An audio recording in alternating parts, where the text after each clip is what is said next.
Assalamualaikum warahmatullahi ta'ala wabarakatuh. Bismillahirrahmanirrahim. Alhamdulillahirabbil alamin. Wa bihi nasta'in ala umurid dunya waddin. Wa sallallahu wa sallam ala sayyidina Muhammadin khatamin nabiyyin wa alihi wa sahbihi ajmain. Alhamdulillah, alhamdulillah, saya mengajak terus pada para pendengar Radio IKIM untuk kita tingkatkan lagi usaha kita daripada hari ke hari, pada masa ke semasa, untuk mengejar dan mendapatkan keredaan Allah Subhanahu Wa Taala. Kerana itulah maksud yang sebenarnya dalam apa yang kita perlu lakukan dalam hidup kita semasa, iaitu mendapat keredaan Allah. Wa ridwanun minallahi akbar. Keredaan daripada Allah itu adalah sesuatu yang paling besar. Alhamdulillah, hari ini kita nak perkatakan tentang rukun wuduk yang pertama, iaitu niat. Niat ni seperti mana disebut pada minggu lepas, kita ada 7 tuntutan. Pertama ialah pengenalan niat. Apa niat? Kalau kita ditanya, maka kita kata niat ialah suatu kemahuan yang disertakan dengan suatu perbuatan. Mana kemahuan dan perbuatan serentak. Maka terjawablah bagi mereka kalau ada yang mengatakan, contohnya niat solat bukankah daripada keluar daripada rumah, ataupun bukankah ketika keluar daripada kereta. Kita kata tak, niat ni ialah masa kita nak takbir, dalam kita sebut Allahu Akbar, maka disitulah niat kita. Itu hakikat dia. Yang kedua yang ialah hukum niat. Apakah hukum dalam kita mendatangkan niat? Maka hukumnya, kata ulama, adalah wajib pada ghalib. Wajib pada ghalib, mana selalunya wajib. Adalah beberapa yang kita tak wajib niat. Sebagai contoh, kita memandikan jenazah. Kalau ada orang mati, satu orang ditugaskan mandi, habis mandi dia kata, saya lupalah nak niat, mandi tu dah sah. Jadi kalau mereka 4-5 orang uruskan mandi jenazah, adik-beradik semua mandikan jenazah bapa atau jenazah ibu. Lepas itu tanya masing-masing, pakat bertanya siapa niat tadi. Maka kata kakak adik, kata adik abang, semua tak ada satu pun yang mengaku kata kami telah niat. Maka hukum mandi itu sah, kerana meniatkan itu adalah sesuatu yang sunat. Yang ketiga, tempat niat di mana? Tempat niat ialah di hati, tetapi disebut ulama bahawa melafazkannya dalam usaha membantu hati dalam menghadirkan niat suatu yang sunat. Maka kita bukanlah suatu yang susah. Kerana ada orang menjadikan niat ni sukar sangat. Sampai kalau nak takbir solat tu, imam dah sampai dekat rokok, dia belum lagi masuk. Susah sangat. Dan ada pula semudah itu. Semudah sangat pun tidak. Jadi adalah tahap dia sederhana. Jadi niat ni kita lafazkan, tak ada masalah. Itu bukan satu pun yang kita kata bid'ah atau tertolak, kerana kita, tujuan kita nak membantu hati. Kalau kita lafaz di lidah sehingga terbantu hati dalam menghadirkan niat, maka itu menepati apa yang dikehendaki. Yang keempat ialah masa bila nak niat. Maka kita perlu faham bahawa niat ini terletak di awal ibadat, di mula-mula. Bila nak bergerak, bila nak buat, bila nak apa saja, di permulaan. Jangan di pertengahan atau di kemudiannya, tak sah. Sebab itulah tak boleh kalau ada orang bila diberi hutang pada seseorang, katakanlah suatu orang tu dia berhajat, dia minta hutang. Kita pun bagi hutang. Bila sampai masa dia datang mengaku, dia kata saya sebenarnya tak mampu nak bayar hutang. Maka si pemberi hutang ni kata, baiklah, saya anggap itu sebagai zakat saya lah pada awak. Jadi sedangkan pemberian pertama hutang, pemberian kedua di tahap kedua bila tak mampu, dia anggapkan itu zakat. Maka itu tak jadi. Sebab apa? Sebab niat dia di kemudian. Niat ni patut di awal. Jadi awal mula. Melainkan ada beberapa ibadat yang tak dapat kita nak buat awal tu, kita boleh niat kemudiannya. Niat diletakkan di awal lebih. Contohnya macam puasa. Kita tak boleh nak niat waktu betul-betul terbit matahari, terbit fajar, maka kita letak awal sikit. Zakat begitu juga, ataupun sembelihan. Lain pada itu semua di awal ibadat. Yang kelima, bentuk niat bergantung kepada amal. Yang keenam, syarat niat, iaitu Islam, mumayyiz, tidak ada halangan-halangan. Dan akhir sekali, kalau kita ditanya apa tujuan niat, kenapa perlu niat, maka dua tujuan besar. Pertama, nak membezakan antara ibadat dan adat. Ini ibadat, ini adat. Contohnya kita mandi kerana badan kita melekit panas mandi, atau kita mandi kerana kita nak pergi solat Jumaat. Beza dia niat. Kita macam contohnya kita bekerja lah, mencari rezeki. Kalau cari duit, dapat gaji bulan untuk kita guna hidup kita, selesai, maka itu adat. Tapi kalau kita cari untuk mendapat rezeki yang halal, nak kita ibadatkan dengan rezeki tadi, nak bantu anak, keluarga dan sebagainya, jadi ibadat. Jadi niat ni membezakan antara ibadat dengan adat, dan membezakan martabat amal yang sunat, yang fardu, maka niatlah yang berperanan. Kongsikan rakan kita soalan kita yang pertama, Ustaz, dari Perlis. Badrul, silakan. Assalamualaikum Ustaz, saya ingin bertanya. Saya jemaah masbuk, masuk jemaah ketika imam masih membaca surah. Apabila saya membaca separuh Fatihah, imam pun rokok. Saya menghabiskan bacaan Fatihah saya dan rokok. Bila imam bangun i'tidal, saya masih rokok dan sempat sujud bersama imam. Soalan saya, adakah saya mendapat rakaat yang sempurna atau saya harus menambah rakaat solat saya? Itu saja, terima kasih. Sama Ustaz. Mengenai dengan soalan bila seorang itu masbuk, bila kita masuk dalam solat, imam sedang baca surah, kita takbir Allahu Akbar, langsung kita baca Fatihah. Kalaulah kita sempat habis Fatihah dan imam rokok, kita sempat bersama dengan imam rokok, walaupun kemudian imam i'tidal, kita masih rokok, imam turun sujud, baru kita bangun rokok. Yang pentingnya, sukatannya ialah kesempatan kita dalam rokok bersama imam. Maka dengan yakin kita dapat rokok sama imam, walaupun sekadar subhanallah. Letak kepala, kita tunduk sekadar subhanallah sama dengan imam, maka kita dikira mendapat rakaat. Jadi kita tidak lagi perlu menambahkan rakaat. Kalau kita turun, imam angkat, berselisih, kita yakin kita tak dapat, maka itu kita perlu tambah satu rakaat sahaja, tambah saja, tak perlu lain. Tapi kalau kita ragu-ragu, dia ada 3 gambaran. Yakin dapat, selesai. Yakin tak dapat, tambah 1 rakaat. Tapi kalau kita ragu, mungkin dapat, mungkin tidak, tapi tak ada yang memberikan satu yang jelas, mungkin dapat, mungkin tidak, kita kata mungkin tidak. Jadi kita tambah 1 rakaat dan tambah dengan sujud sahwi. 3 gambaran, saya ulang. Yang pertama, kalau kita yakin dapat, tak perlu tambah apa-apa. Kalau kita yakin kita tak dapat, kita perlu tambah 1 rakaat.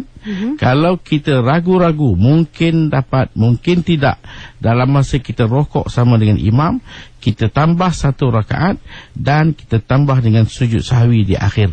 Kerana tambahan itu mungkin menjadi lebih ataupun bertepatan. Maka di situ kita perlu sujud sahwi. Jawapannya insyaAllah kita dengarkan dari Melaka Anwar. Berkenaan dengan benda-benda yang wajib ketika berniat. Yang saya pernah dengar sebelum ni ada qasad, ta'arud dengan ta'ayin. Boleh Ustaz tolong jelaskan? Baik, kalau kita nak solat, kita ada 3 kategori solat. Solat fardu, 3 pengisian. Yang pertama dia panggil qasad, bahasa Arabnya kita sebut usalli, sahaja aku sembahyang. Yang kedua kita kena sebut ta'arudul fardhiyah, sebut perkataan fardu. Yang ketiga kita kena tetapkan waktu, disebut sebagai ta'yin. 3 ini sebagai pengisian untuk solat fardu. Kalau solat sunat yang bersebab atau berwaktu, 2 saja, qasad dan juga kita sebut ta'yin dia. Contohnya usalli qabliyatal maghrib. Maka 2 benda tu dah cukup. Yang ketiga, solat sunat yang tidak bersebab, tidak berwaktu, 1 saja pengisian dia, dipanggil sunat mutlak. Usalli, qasad saja dah cukup untuk kita punya niat. Jadi 3 kategori solat dengan 3 kedudukan yang berbeza. Terima kasih. Hisham dari Petaling Jaya. Okey, saya nak tanya Ustaz, boleh tak wuduk yang kita ambil untuk mandi ada besar digunakan untuk solat? Itu saja. Terima kasih. Jawapannya boleh. Sekali kita ambil wuduk masa kita nak mandi hadas besar, disunatkan kita ambil wuduk. Kita bersih semua sekali, kemudian kita ambil wuduk, kita mandi. Maka wuduk tu kita guna untuk solat. Hukum dia boleh, tak ada masalah. Baik, terima kasih. Dan dengar lagi dari Subang, Yati silakan. Assalamualaikum Ustaz, saya tanya, kalau macam kita ambil wuduk kan, kita niat saja aku ambil wuduk kerana Allah Ta'ala, itu saja ke? Dan soalan kedua, saya tanya, kalau kita sembahyang, lepas tu kita niat bahasa Arab, tak ada bahasa Malaysia lah. Dan soalan ketiga, kalau kita terpijak sejadah sejadah tu apa ni, ada gambar Kaabah. Tu je lah, saya tanya tu je lah. Terima kasih. Assalamualaikum. Yang pertama, niat wuduk. Saja aku mengangkat hadas kecil, saja aku mengambil wuduk, saja aku membuat sesuatu yang membolehkan solat, maka itu semua boleh, tak ada masalah. Jadi niat saja aku ambil wuduk boleh, angkat hadas pun boleh. Angkat hadas kecil. Kemudian mengenai dengan bacaan-bacaan, semuanya memang dalam bahasa Arab. Tidak ada lain melainkan bahasa Arab. Dan ada pun masalah sujadah, kita pijak Kaabah, itu bukan Kaabah, itu gambar. Jadi tak disalah, tak ada masalah. Kalau kita solat, kita pijak, selalunya tempat gambar Kaabah ni kita jadikan tempat kepala kita sujud. Kita tak ada orang dia terbalikkan sujadah tu, tempat sujadah yang Kaabah dia jadi pijak kaki dia, kemudian dia terbalik. Maka bayangkanlah kalau kita jalan terbalik kaki ke atas, kepala ke bawah, tentulah tak selesa. Jadi kalau kita buat apa pun terbalik, tak betul. Pakai baju terbalik, itu tak betul. Pergi kerja pakai baju terbalik, orang ketawakan kita. Kita kata apa, aku punya baju suka aku, tak boleh lah. Walaupun kau punya baju, kau pakailah bagi betul. Jadi sujadah macam tu juga. Walaupun tidak ada hukum apa-apa, tapi dia dah dibuat cantik lah. Kalau kita tengok Kaabah ni, sujadah cantik, dia buat susun elok, tengah-tengah dia letakkan Kaabah. Kita letak hidung kita sujud kat sana, maka sebagai hormat. Kalau kita pijak tak jadi hal. Cuma adab kita ni buat apa yang disediakan, dah cantik lah. Macam kita kata pakaian tadi, orang buat bahagian dalam lain, warna dia bahagian luar lain, kita pakai yang luar pergi dalam, dalam pergi luar, maka terbalik lah, orang ketawakan kita lah. Itu yang masalah dia. Soal adab lah Ustaz ya. Ya saya. Fakrul, tinggalkan. Assalamualaikum Ustaz. Saya ingin mohon pencerahan mengenai kalau kita sebagai jemaah waktu kita solat, jika mana imam dah habis daripada solatnya, maka jemaah berlalu pergi tanpa kita baca doa, adakah itu dianggap biadab? Dalam adab lah. Itu sajalah. Terima kasih. Kita sebenarnya bila selepas saja kita bagi salam solat berjemaah, seeloknya kita jangan terus bangun. Sama ada bangun nak balik ataupun bangun solat, kita duduk seketika. Maka kita ni dilihat seperti seorang yang jinak. Macam kita pergi rumah orang, dia sediakan makan, minum, habis makan terus kita cabut. Tuan masuk rumah, ambil sesuatu, tengok kita dah hilang, mana pergi tak tahu. Tadi makan bukan main. Jadi kita apa salahnya kita tunggu sekejap. Lepas saja solat, tunggu, kita berzikir, kita berdoa. Kerana zikir itu sesuatu yang warid. Ada hadis Nabi menganjurkan kita berzikir, dan ada warid nas, Nabi menganjurkan kita berdoa. Sehingga pernah baginda bila ditanya, bilakah waktu doa yang paling mustajab, baginda bagi dua waktu besar. Satunya kata baginda jawful lail, di lewat malam. Yang kedua ialah duburi salawatil khams, selepas solat 5 waktu. Jadi kita berdoa. Seolah-olah orang yang tak berdoa ni tak ubah seperti seorang yang sombong. Dia macam tak nak berdoa. Ada juga manusia yang menganggap dia tak perlu nak doa, tak ada apa lagi nak doa, banyak benda dah rasa cukup lah. Sedangkan kita kena banyak berdoa, banyak benda lagi yang kita akan hadapi dan lalui. Maka dengan sebab itu janganlah kita sombong. Berdoa, orang yang tak berdoa ni memang disombong. Sebab itu kita kena berdoa dengan rendah diri. Terima kasih Ustaz. Kita raikan juga soalan daripada Facebook, Juanita Ibrahim. Assalamualaikum Ustaz, bolehkah beri tips untuk wanita musafir seperti mengerjakan umrah, cara berwuduk supaya dapat menjaga aurat dengan baik? Maklumlah kadang-kadang tandas jauh di tanah suci Ustaz. Jadi bolehkah tips menggunakan spray air mengambil wuduk tu? Kalau kita nak ambil wuduk pakai spray, jadi orang perempuan ni masalah dia bila nak ambil wuduk, nak basuh muka, dia tak macam orang lelaki. Orang lelaki ketayap atas kepala tak perlu tanggalkan, tolak sikit aja dah boleh kita basuh muka, dah boleh kita sapu kepala. Tapi orang perempuan tak, dia kena tudung kena buka, dia kena angkatkan, kerana di sana ada kawasan-kawasan yang tertutup tetapi dikira sebagai muka. Contohnya rambut-rambut yang ada di tepi telinga ini, walaupun kita tak boleh nampakkan, tapi dia dikira muka dalam wuduk dan dikira bahagian kepala dalam solat. Jadi kita kena buka. Maknanya kalau kita nak ambil wuduk juga dengan tempat tandas jauh, tempat wuduk jauh, kita pergilah ajak kawan-kawan, temankan ke belakang sikit, belakang bangunan ke ataupun ke tepi yang agak tersorok, yang mana kita buka tudung kita dan kita basuh muka kita, kemudian tangan kita, kemudian sapu kepala ni mesti rambut di bahagian atas, jangan rambut yang bawah, dan juga kaki kita kena basuh. Jadi macam biasa wuduk yang kita solat, itulah wuduk kita dalam perjalanan. Terima kasih. Kita dengar lagi daripada Syarif. Saya sembahyang zuhur rakaat pertama, lepas baca surah saya terus sujud, saya lupa rokok. Jadi adakah saya kena sujud sawi ke apa, macam mana? Saya kalau satu orang solat rakaat zuhur ataupun apa solat sekalipun, bila selesai saja Fatihah dan surah, yang sepatutnya dia rokok, tiba-tiba terlupa, tersasar, dia terus sujud. Bila dalam sujud dia teringat, Allah, saya ni lupa nak rokok. Jadi apa perlu buat? Kalau dia sembahyang bersendirian atau dia imam, dia perlu bangun semula, jangan terus sujud, bangun semula dan rokok. Bangun semula dan rokok, lepas tu i'tidal, kemudian sujud. Dan nanti dia terus macam biasa, selesaikan sampai akhir, dia sujud sahwi. Dan tidak memadai. Kalau dia dah tinggal rokok, dia sujud, dia duduk, sujud dan jalan macam biasa, dia hanya sujud sahwi saja, tak cukup. Kerana apa yang ditinggalkan ialah rukun. Sujud sahwi suatu yang sunat, maka meninggalkan rukun tak boleh ditampung dengan benda sunat.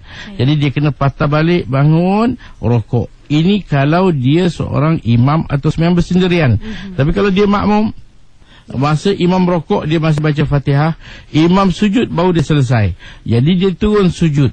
Bila turun sujud teringat, aku tadi tidak rokok, maka macam mana? Ini dia teruskan sampai imam bagi salam, dia bangun tambah satu rakaat, yang mana rakaat itu ada dengan qiyam, kemudian dia rokok, kemudian dia i'tidal, dia sujud, duduk, sujud, buat tahiyat akhir, sujud sahwi dan bagi salam. Itu panduannya. Terima kasih Ustaz. Soalan yang hampir serupa, Abdul Azhar Musa bertanya, Assalamualaikum Ustaz, ketika saya solat fardu berjemaah mengikut imam, oleh kerana imam cepat dari makmum dan tidak sempat mengikut imam, ketika bila makmum boleh niat tidak mengikut imam? Sebenarnya ikut imam satu kelebihan yang besar, membuatkan kita mendapat kelebihan 27 kali. Kalau telah kita ikut imam, imam teramat laju, saya rasa kelajuan macam mana pun, kalau dia imam, dia tak boleh laju sampai tahap macam kartun tu, turun macam tak ada langsung stop. Mungkin dia ada berhenti. Kerana kalau laju sekali itu solat apa macam orang lari dekat padang, mana ada. Jadi maknanya cuma mungkin kita baca lambat, dia baca cepat. Jadi kita baca kadar yang wajib saja. Ikut imam, jangan mufarakah dengan imam. Tak perlu kita nak mufarakah, melainkan kita nak tukar arah. Makna tidak ikut imam ni atas satu-satu kesilapan yang imam lakukan yang kita tak boleh ikut, baru kita tukar arah. Contohnya, imam dia lupa tahiyat awal, tiba bila sampai rakaat ketiga dia pergi buat tahiyat awal, maka kita nampak di situ tak betul tu, maka kita tukar arah, niat mufarakah, kita jalankan solat kita macam biasa. Terima kasih. Kita dengarkan dari Kelang, Azhar. Assalamualaikum Ustaz. Ustaz, ada pertanyaannya. Okey, baru-baru ni saya Melaka untuk berziarah. Lepas tu waktu tu dah nak masuk waktu maghrib, masih dalam perjalanan boleh jumpa masjid atau surau. Kami pasang niat untuk jamak takhir. takut tak sempat. Tiba-tiba jumpa masjid tak lama kemudian tu. Jadi saya terus solat jamaah takdim. Boleh ke Ustaz? Okey, soalan kedua, kami suami isteri berwuduk dan dalam perjalanan ke masjid, saya tersentuh tangan tanpa sengaja, hanya sedikit sahaja.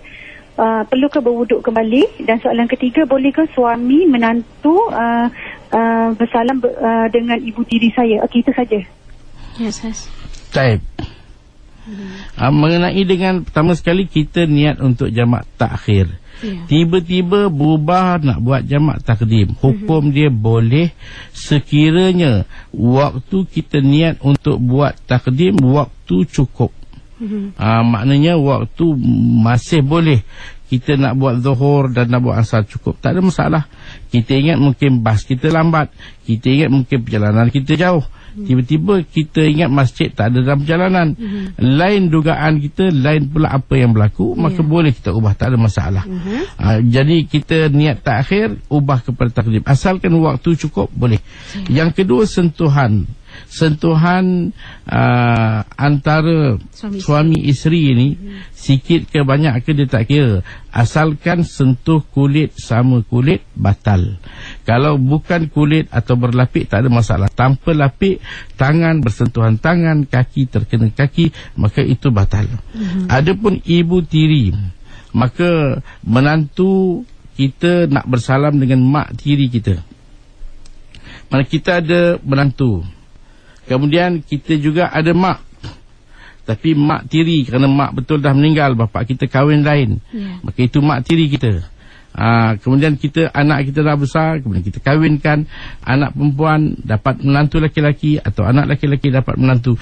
Jadi hubungan menantu dengan mak tiri ini tak ada kena-mengena. Jadi mereka tidak boleh bersalaman, bersentuhan, membatalkan wuduk. Saya itu jawapannya. Dengarkan Kak Ros dari Subang pula. Soalannya saya nak tanya, kalau kita solat sunat, boleh tak kita menggabungkan beberapa solat dalam satu semayang? Contohnya saja aku solat sunat taubat, sunat hajat dan juga sunat istikharah sekali dalam satu solat. Terima kasih. Sama. Solat sunat ini adalah sunat, kita ada dua sunat yang dikenali. Satu dipanggil sunat yang bersebab, satu lagi sunat yang berwaktu. Jadi sunat yang bersebab ni masing-masing ada sebab yang tersendiri. Taubat sebab dia, hajat sebab dia, istikharah sebab dia. Jadi kita tak boleh nak dicantumkan satu dalam semua, melainkan katakanlah yang kita boleh masuk sunat tahiyatul masjid, itu kita boleh masuk semua. Dalam taubat boleh masuk, dalam istikharah boleh masuk. Sunat yang mana ada jenis-jenis sunat yang boleh kita masukkan. Tapi kalau sunat istikharah, dia adalah satu sebab yang tersendiri. Sunat taubat adalah satu sebab yang asing. Jadi kita asingkan niat, itu lebih baik. Baik. Ustaz, sambung lagi persoalan pada rakan-rakan kita. Kita dengarkan dari Fiza Johor. Assalamualaikum Ustaz, saya nak tanya, sebenarnya kalau wanita yang sedang sembahyang ni dibolehkan membaca, suaranya didengari ataupun baca macam biasa? Itu saja. Type wanita yang sedang solat, kalau kita solat berjemaah, sebagai contoh, seorang ibu mengimami solat anaknya atau menantunya di rumah, dan solatnya ialah maghrib, isyak dan subuh, maka bacaannya nyaring. Kalau solat itu dilakukan solat zuhur dan asar, bacaannya ialah perlahan. Tetapi nyaringnya suara perempuan tidaklah senyaring suara lelaki. Jangan sampai pula kita kata orang lalu di jalan pun dengar, siapa tu, mak aku lah tu jadi imam, baca kuat. Tak, dia sekadar mana mungkin orang belakang dengar. Jadi kalau ada orang ajnabi dalam rumah, kebetulan bapa kita bawa kawan dia datang ziarah, maka kita beritahu orang perempuan dalam rumah, perlahankan, jangan sampai orang ajnabi dengar. Itu dia punya kedudukan. Terima kasih. Dan dengar lagi dari Terengganu, kakak. Ya, soalan saya ialah yang pertama, bila kita sembahyang beriman dengan suami, adakah sejadah kita tu berapa jarak jauh dia? Adakah boleh bertemu di antara sejadah dengan sejadah? Ya, soalan saya yang kedua, untuk jemaah perempuan, macam mana keadaan tangan adalah boleh berlapik dengan telekung ataupun kena alihkan telekung tu. Tapak tangan tu dikenakan ke sejadah. Itu saja. Terima kasih. Kalau kita solat berjemaah suami isteri, kadang-kadang suami isteri dalam perjalanan berhenti mereka kat mana-mana hotel, maka bila masuk waktu solat, maka suami pun mengimami solat. Tapi kalau di rumah ni kita nasihatkan suami pergi masjid, biar isteri sembahyang di rumah. Jadi walau bagaimanapun soalan dia, di mana tempat sejadah suami dan isteri ini, suami bahagian hadapan, isteri di bahagian belakang. Kalau makna menjarakkan sikit lah, supaya nanti suami sujud, isteri tidak pula menjadi masalah untuk turut sujud. Kerana kawasan tu ruang terbuka, luas, jadi biar masing-masing mendapat pernafasan yang cukup. Makna jangan terhimpit, ni nak sujud macam mana, dekat sangat, akhirnya terpaksa sujud atas kaki. Itu tak boleh. Jadi kita kata ada ruang. Yang penting tempat dia bukan di kanan, bukan di kiri, sebaliknya di belakang suami. Mana di belakang, jarak belakang daripada tempat suami berdiri. Yang kedua mengenai dengan sujud. Orang perempuan bila sujud, maka tangannya berlapik dengan kain telekung.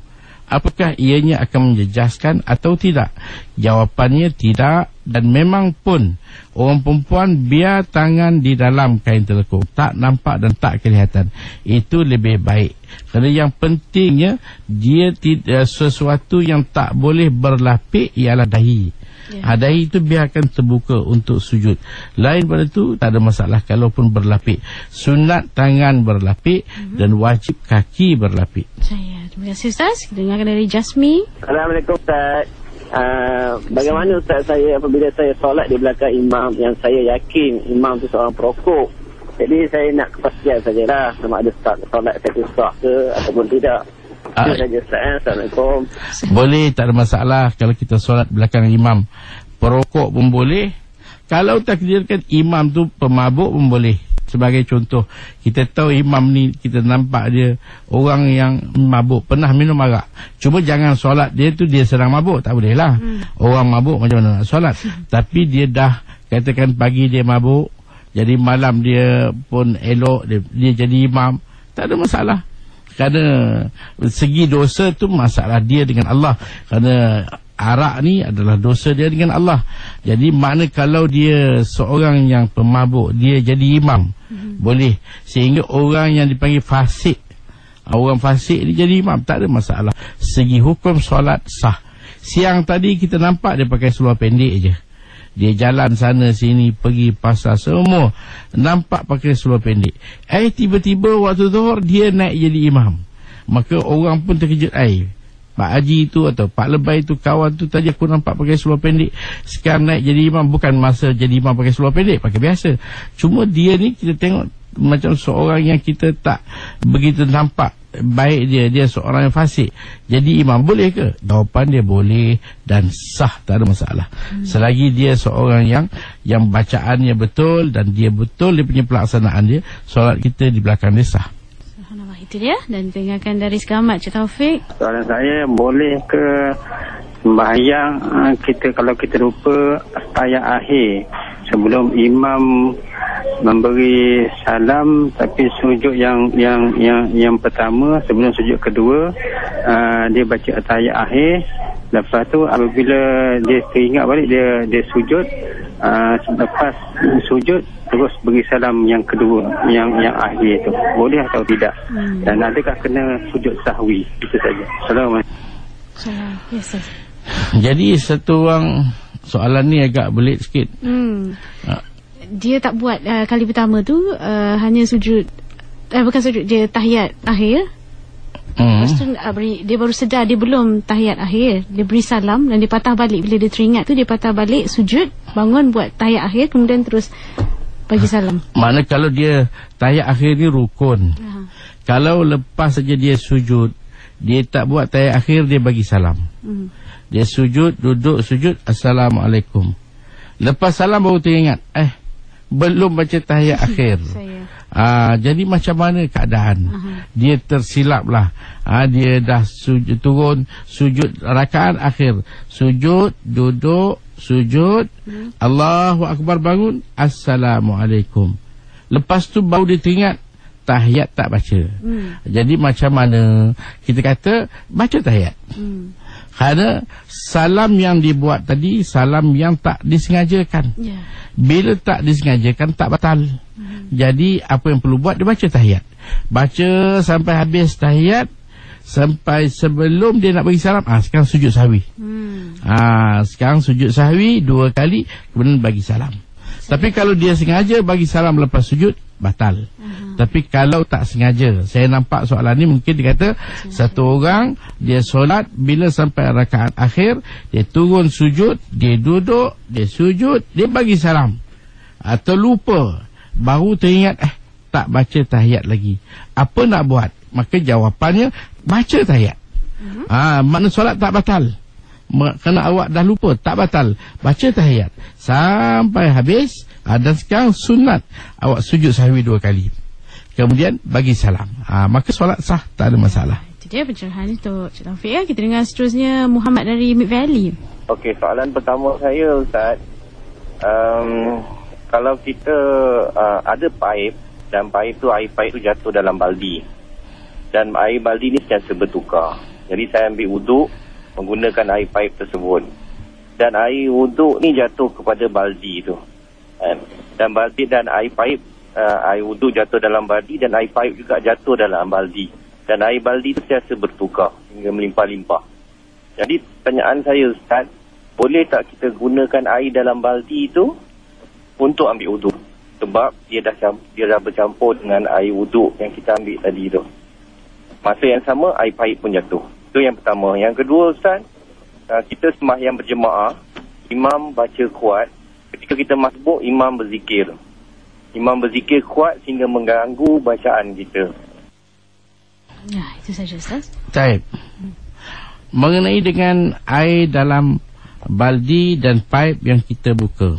Sekarang ni bila kita ambil wuduk, kita buka paip, kita basuh muka, dan air basuhan muka ditadah dimasukkan ke dalam baldi yang ada di bawah. Basuh tangan, kita basuh, air itu akan gugur daripada basuhan tangan masuk dalam baldi, dan baldi ada di bawah. Kemudian air sentiasa turun dan keluar. Macam mana status air dalam baldi? Kita kata air itu adalah air mustakmal.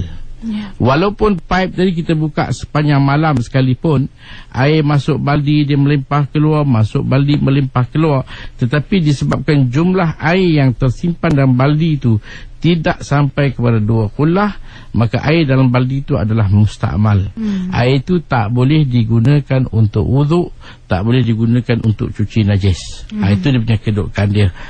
Jadi tak boleh guna. Sebab itu kalau kita nak basuh muka dengan baldi ada di bawah, kita dapatkan air basuh di tepi.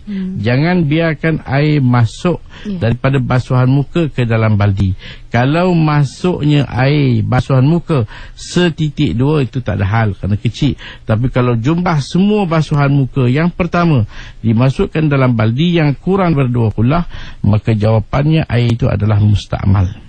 Dan yang kedua mengenai dengan berzikir, ini pun berlaku di masjid. Sebenarnya kita tidak boleh anggap zikir imam itu mengganggu orang solat. Betapa kita hari ini diganggu dengan bunyi lori, betapa kita hari ini diganggu dengan bunyi kenderaan, masjid-masjid tepi jalan, berbagai-bagai bising, mengganggu kita dengan bising anak-anak sekolah dan berbagai-bagai bising. Jadi tak ada pula orang komplain kepada bas ke, kepada syarikat ke, ini bising kan nak solat, tak ada pula. Tapi kalau imam berzikir subhanallah, kita komplain, apa ni imam bising? Dia sebut nama Allah, dia berzikir. Kalau kita dengan peranan kita tak terganggu, saya rasa tak terganggu. Kalau ada orang boleh solat TV di depan dia, dia tak ada ganggu pun. Kalau kita pergi tempat perhentian bas, orang bising dengan kenderaan, lori masuk dan sebagainya, kita solat tak ada terganggu pun. Kita tak ada pergi minta driver bas, tutupkan enjin tu, saya nak solat ni. Kalau kita seorang, orang lain semua kena diam, tak ada pula. Jadi tak ada ganggu. Sebenarnya tak ada gangguan. Jangan kita anggap zikir tu ganggu. Saya rasa tak terganggu. Kalau kita betul-betul tumpu, tak ada masalah. Betapa hari banyak orang solat TV di depan, bunyi bising, tak ada apa, tak ada ganggu, tak ada masalah. Ustaz, jadi saya nak tanya juga persoalan dari Nur Sumayah Facebook. Salam Ustaz, boleh beri tips untuk khusyuk dalam solat, dan adakah solat khusyuk dalam solat tu bermula dengan wuduk yang sempurna, Ustaz? Adakah mengenai? Memang kita kata wuduk adalah perkara penting dalam memberikan kekhusyukan kita dalam solat. Bahkan bukan bermula daripada wuduk, bermula daripada istinja. Jadi antaranya usaha kita dengan tidak membuat pembaziran dalam istinja, dalam mengambil wuduk, maka itu membantu kita kepada kekhusyukan solat. Dan lebih lagi bila kita solat, anak kunci kita yang paling utama ialah mata kita. Bila kita angkat Allahu Akbar, terus kita kuncikan dia. Untuk sentiasa kita perhatikan ke tempat sujud kita. Walaupun ada bunyi, ada pintu yang terbuka, ada laluan orang yang lalu bunyi tapak kaki, kita tengok di tempat sujud, insya-Allah ianya akan membantu kita ke arah lebih khusyuk dalam melakukan solat. Dan satu lagi soalan Rahizana. Assalamualaikum Ustaz, nak tanya pahala jemaah di masjid samakah dengan berjemaah bersama anak isteri di rumah? Solat berjemaah sama. Berjemaah selain daripada di Masjidil Haram di Mekah, Masjidil Haram di Madinah, Masjidil Haram di Aqsa, lain semuanya sama. Cuma berbeza masjid tempat yang lebih barakah, masjid tempat turunnya rahmat, masjid tempat membawa tuah. Jadi tak sama kedudukan. Segi kelebihan tempat itu tak sama. Nabi kata afdalul buqa ataupun afdalul bilad ilallah masajiduha. Sebaik-baik tempat dalam dunia ini ialah masjid. Jadi itu beza tempat. Adapun segi jemaah, maka kalau di masjid lebih ramai, itu tentu lebih afdal daripada kita di rumah. InsyaAllah. Satu dua lagi pemanggil kita yang terakhir, Nazri dari Gombak. Untuk menunaikan solat qada, solat fardu pada masanya. Maksudnya kalau kita buat solat subuh dalam waktu Isya, boleh ke tak boleh, Ustaz? Type qada ni tidak ada waktu yang kita tak boleh buat. Cuma memang ada waktu, bukan tak ada. Waktu satu-satu je yang tak boleh, iaitu ketika khatib baca khutbah. Itu tak boleh. Jangan khatib baca khutbah kita bangun qada. Orang tanya kau solat apa ni, khatib baca khutbah, aku qada lah. Itu tak boleh. Tak boleh dalam arti kata apa, perbuatan kita tu tidak sah, dan kita dihukum dengan haram, berdosa melakukan solat pada ketika itu, walaupun kita tak dengar khutbah. Duduk belakang, bunyi bising semacam je, hujan pula lebat, kita tak dengar, mikrofon rosak, kita duduk di luar, di belakang, kita buat solat, itu tak boleh. Jadi maknanya itu saja. Waktu lain boleh. Kalau nak qada subuh, waktu isya waktu subuh, zuhur, waktu asar, apa pun hukumnya boleh, tak ada masalah. InsyaAllah. Dan yang terakhir, Jamilah dari KL Central. Ya, saya nak tanya. Assalamualaikum Ustaz. Saya nak bertanya, saya kat pejabat, saya sembahyang, kiblat tu tempat yang saya sembahyang tu, kiblatnya depan tu ada satu patung yang biasanya ada kat pasar raya. Jadi sah tak sembahyang saya kalau saya menghadap patung tu? Itu saja. Terima kasih. Assalamualaikum. Solat yang penting ialah tempat bersih. Walaupun beradanya kita depan tu ada patung ke apa saja, cuma makruh. Sebab itu dikatakan solat di tempat-tempat ibadat bukan Islam, hukumnya makruh. Dalam gereja, dalam kuil, dalam apa pun tempat-tempat ibadat bukan Islam, kita solat. Yang penting tempat kita berdiri, letak kaki, lutut, tangan, dahi kita bersih, solat kita sah. Cuma ada sesuatu yang ganggu, sama ada patung ke, bukan masalah patung, kadang-kadang yang bergerak di TV depan kita. Solat dia buka TV, dia sambil solat dia tengok TV kartun pula tu, maka solat dia sah. segi solat sah, tak ada masalah. Itu dia pencerahan Ustaz berkaitan tajuk kita memahami niat wuduk pada pagi ini. Banyak lagi sebenarnya persoalan-persoalan yang ingin kami sampaikan pada Ustaz, memanggil kita Ustaz maupun menerusi Facebook, tapi atas kekangan waktu ini insya-Allah kita sambung lagi minggu hadapan insya-Allah. Terima kasih pada Ustaz mungkin sebagai penutup sikit Ustaz. Jadi alhamdulillah kita terus lagi untuk berusaha memperbaiki niat kita, kerana Nabi kata dalam hadis, niatul mukmin khairun min amalihi, niat orang beriman lebih baik pada amalan dia. Jadi kita ni kena sentiasa niat untuk mentaati perintah Allah, untuk melakukan segala yang membawa kepada rahmat yang akan menjadi keberkatan hidup kita. InsyaAllah mudah-mudahan bangun pagi sampai tidur malam, niat kita niat yang cukup suci, bersih, indah hidup kita insyaAllah.